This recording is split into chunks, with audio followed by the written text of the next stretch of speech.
You are watching Market Watch, the brief overview of the key events from the world of finance.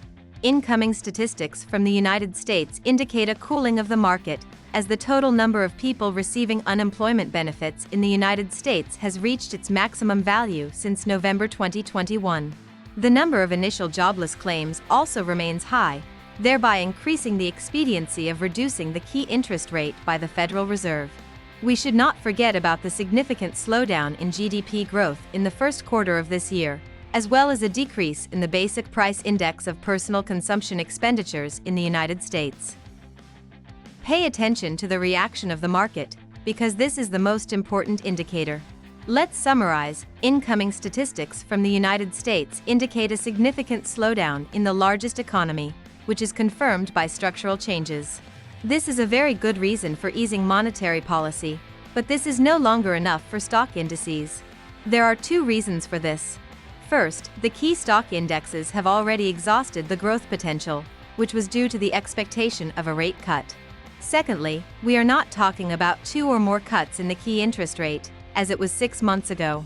Therefore, it is no longer necessary to refer to the prospect of monetary policy easing. Shifting to the precious metals market, let's pay attention to the growth of gold quotations. Everything is obvious here. The structural deterioration of the situation in the world's largest economy increases the risk. And although we did not see an explosive increase in gold prices, since there is no obvious panic, the key point is that the bulls managed to stop the decline.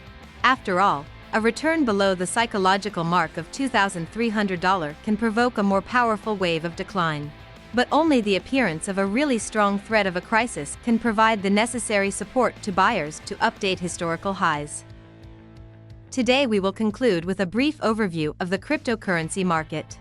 Bitcoin was once again able to stay above the important psychological support level of $60,000, while Ether even tried to resume growth. Nevertheless, it is too early to talk about the willingness of buyers to resume growth, because there is no obvious reason for this.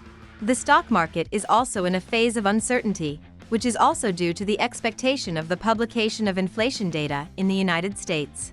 But in the case of the cryptocurrency market, it is important to understand that buyers need an additional and really strong growth driver. That's all I have.